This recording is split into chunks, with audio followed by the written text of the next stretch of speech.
Hello, welcome to Mission Motorsport. Welcome to a sunny but quite chilly Oxfordshire.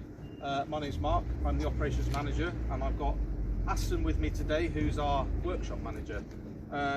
Hugely grateful to be taking part in another Revs limiter event, and this weekend the Garage Easters event. So we thought we'd take you around Mission Motorsport. Over my right hand shoulder is Unit 11.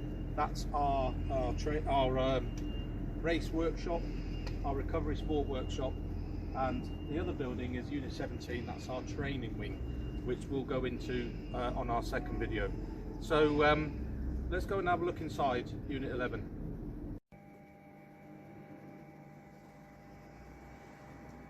Okay, so we're inside Unit 11 now.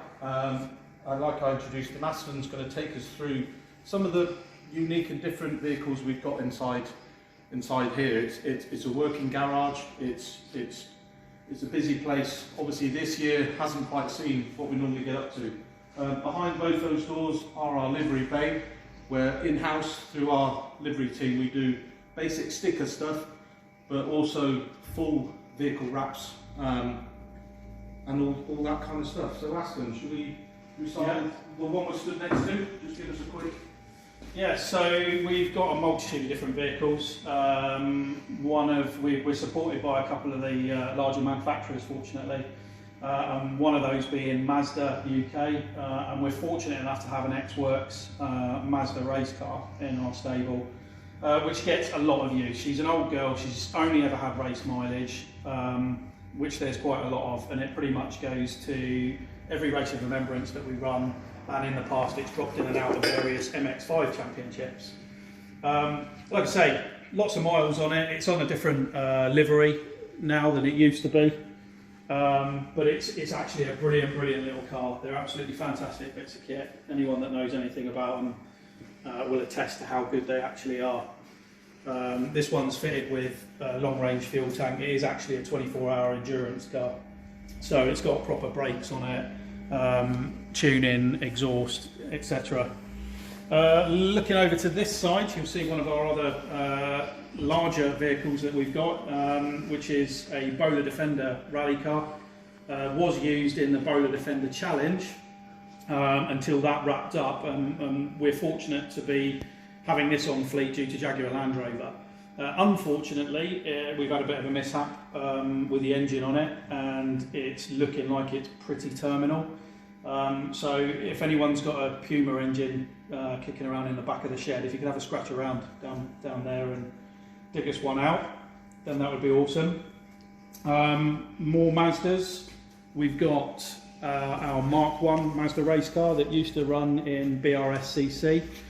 A young chap, Davey Birrell, used to drive that quite frantically, and it remains in use today. And its last venture out was with Paul Weiss while he was doing his license acquisition on the way to doing British GT with the Jaguar F-Types.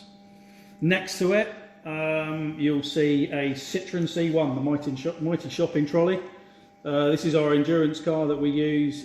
We ran in the C1 races, we raced it at Spa, and obviously it enters with beneficiaries at Race of Remembrance. It's looking a little bit second hand. It's some pretty close racing. They do end up with a bit of rubbing, but it's actually a brilliant little fun car. I've actually had a drive of it around Spa, which is quite interesting. Not quite flat through a rouge, more change down at the top of it. If we look behind us now, we've got a car that came from Toyota UK, and this is a brick car spec. So again, another 24 hours. We've raced this one, and we do have a second one, which we'll cover in a minute, at Race of Remembrance again. Yeah, and the other one is a VLN spec car, which we'll touch on shortly. Looking over, the world famous Honda Type CR-V that we kind of threw together. Another manufacturer that's on board, Honda in the UK manufacturing. Somehow managed to lose it out of the back of the factory for us. and we were able to, with a budget from Honda kindly, we were able to throw together a race car package out of it, where it's continued quite successfully as far as it goes, considering it's a bit of a soccer mum's car. It continues to work, which is good testimony to Honda and their reliability. Looking under the ramp is another one of our Mark III MX-5s. This one is an ex-ice race car that was built in Germany, did some ice racing. Then it ended up in Ireland for a period, and again, it's another one of Mazda UK's kind donations. We now use this as our predominant training car, and it's used basically for beneficiaries for initial sort of track day experience, coaching, and for our more experienced beneficiaries that are already doing their ARDS instructors. We use them to then pass that knowledge on to the other beneficiaries. Looking above it, we've got the BMW 3 Series, which belongs to the boss. That's kind of where the charity started. Moving over, my two favourite cars in the fleet. We've got the VLN spec GT86, again from Toyota, fantastic bit of kit. And the more keen of you amongst you will have noticed my mug. One of my favourite, I think, of all time, is the C1 WRC from the awesome chaps at Bad Obsession Motorsport. And we're looking forward to a season of racing with it.